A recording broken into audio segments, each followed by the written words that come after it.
Hi అండి. నమస్తే. Welcome back to Peddakka's kitchen. ఇంకో 2 రోజుల్లో శ్రావణ మాసం వచ్చేస్తోంది కదా! అమ్మవారికి ఎంతో ఇష్టమైన బెల్లం పరమాన్నం నేనెలా చేస్తానో మీకు చూపిస్తాను ఈరోజు రండి. పరమాన్నం వండేటప్పుడు పాలు విరగకుండా ఉండాలన్నా, వండిన తర్వాత చల్లారిన పరమాన్నం చిక్కబడకుండా ఉండాలన్నా కొన్ని టిప్స్ చెప్తాను రండి. నేనిక్కడ కొలతకి చిన్న గ్లాస్ తీసుకున్నాను. మీరేది తీసుకున్నా పర్వాలేదు. ఒక ముప్పావు గ్లాస్ అంటే 100 గ్రామ్స్ రైసు, ఒక 2 టేబుల్ స్పూన్స్ పెసరపప్పు ముందు కొంచెం నీట్‌గా కడిగి పక్కన పెట్టుకోవాలి. ఒక 10 నిమిషాలైనా నానాలండి. నేనిక్కడ పంట బియ్యాన్ని తీసుకున్నాను. అంటే ఆర్‌జీఎల్ రైస్‌ని తీసుకున్నాను. మీరేవైనా తీసుకోవచ్చు. అలాగే నెక్స్ట్ స్టవ్ పైన ఒక గిన్నె పెట్టుకొని ఒక 1 లీటర్ పాలండి.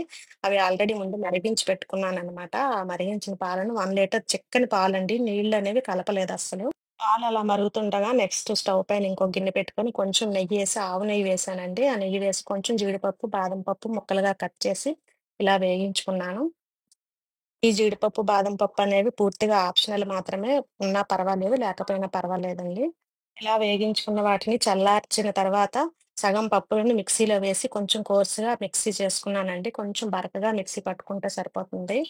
ప్రసాదం కాబట్టి మీకు వీలైతే ఆవు పాలను తీసుకోండి. చాలా మంచిది. నాకిక్కడ ఆవు పాలనేవి దొరకలేదు. ప్యాకెట్ పాలనే తీసుకున్నానండి. ఫుల్ ఫ్యాట్ మిల్క్ తీసుకున్నాను 1 లీటరు. ఇలా పాలు ఇలా ఒక్కసారి పొంగిన తర్వాత మనం కడిగి పెట్టుకున్న రైస్‌ను, అలాగే పెసరపప్పును కూడా ఇందులో వేసుకొని కొంచెం మంట మాత్రం సిమ్‌లోనే పెట్టుకోవాలండి. అలా సిమ్‌లోనే పెట్టుకొని మాత్రమే ప్రసాదం మొత్తం అయిపోయేంత వరకు సిమ్‌లోనే వండుకోవాలి. నెక్స్టు స్టవ్ పైన ఇంకో గిన్నెను పెట్టుకొని గ్లాసున్నర బెల్లాన్ని తీసుకున్నానండి. ఇక్కడ కొలతలో అయితే 160 గ్రామ్స్ బెల్లం అది. ఒక గ్లాసున్నర అయితే సరిపోతుంది. స్వీట్ కరెక్ట్‌గా ఉంటుందండి. ఇంకా తగ్గించుకోవాలంటే మీరు గ్లాసుంపావు, గ్లాస్ కూడా తీసుకోవచ్చు. ఇలా బెల్లం అంతా కరిగి ఇలా ఒక 2 నిమిషాలు మళ్ళీ మరిగిన తర్వాత స్టవ్ ఆఫ్ చేసి బెల్లం పాకాన్ని చల్లార్చుకోండి పూర్తిగా. చల్లారించి పక్కన పెట్టేసుకోండి. ఈలోపు మనం పాలల్లో వేసిన బియ్యం కూడా బాగా దగ్గరగా ఉడికి ఉంటాయి. ఇలా కన్సిస్టెన్సీ అనేది చిక్కగా తయారవుతుంది. ఒక్క మెతుకు పట్టుకొని చూస్తే మనకు తెలిసిపోతుందండి.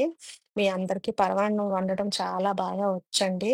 కానీ నేనెలా వండుతానో అని చూపిస్తున్నాను. ఒక్కొక్కరు ఒక్కో విధంగా చేస్తారండి. పాలు, నీళ్లు కలిపి చేస్తారు. ఉట్టి బియ్యం ఒకటే వేసి చేస్తారు. పెసరపప్పు వేయకుండా. అలాగే ఉత్తి పాలతోని కొంతమంది చేస్తారు. నేను దేవుడికి నైవేద్యం పెట్టేటప్పుడు మాత్రం ఉత్తి పాలతోనే చేస్తానండి. ఎలా పెట్టామనేది కాదండి.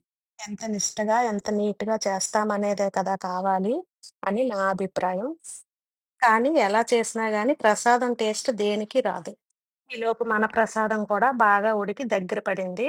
ఇప్పుడు మనం ముందుగా పౌడర్ చేసి పెట్టుకున్న ఈ జీడిపప్పు, బాదం పప్పు పౌడర్‌ని 2 స్పూన్లు వేస్తున్నానండి. మీరు ఇష్టమైతే వేసుకోవచ్చు. లేదంటే లేదు. నెక్స్ట్ యాలకుల పొడి కూడా వేశాను ఒక స్పూన్‌తో. ఇవి వేశాక ఒకసారి అలా కలుపుకొని నెక్స్ట్ అమ్మవారికి ఇష్టమైన పచ్చకర్పూరం కూడా ఒక్క చిటికెడంటే చిటికెడే ఏస్తానండి. ఇలా నలిపి వెయ్యాలి కొద్దిగా. ఇలా వేసి మన ప్రసాదం రెడీ అయిపోయినట్లే. ఇంక దించి పక్కన పెట్టేసుకుందాం. నెక్స్ట్ ఇది బాగా చల్లారిన తర్వాత మనం తీసి పెట్టుకున్న బెల్లం పాకాన్ని ఇందులో యాడ్ చేసుకోవాలండి. బాగా చల్లారిన తర్వాత ఏస్తేనే విరగకుండా ఉంటాయి పాలు. ఇలా అన్నీ ఒకసారి మిక్స్ చేసుకోవాలి. జీడిపప్పు, బాదం పప్పు పౌడర్ అనేది మా పిన్ని గారు చెప్పారండి. ఇలా వేస్తే బావుంటుందని. అందుకని వేసి చూపించాను మీకు. బెల్లం పాకం కూడా బాగా కలిసేటట్టు కలుపుకొని తీసి ఒక బౌల్‌లో వేసి చూపిస్తానండి మీకు. ఇలా బౌల్‌లో వేసిన తర్వాత మనం ఇంకా కొద్దిగా నట్స్ ఉంచుకున్నాం కదా! జీడిపప్పు, బాదం పప్పు వాటిని అలా పైన వేసి గార్నిష్ చేసుకుందాం. అంతేనండి మన ప్రసాదం రెడీ అయిపోయింది. బెల్లం పరమాన్నం చాలా టేస్టీగా ఉంటుంది. ఈ వీడియో గనక మీకు నచ్చినట్లయితే లైక్ చేయండి, షేర్ చేయండి, సబ్స్క్రైబ్ చేయండి. మళ్ళీ ఇంకో వీడియోలో కలుద్దాం.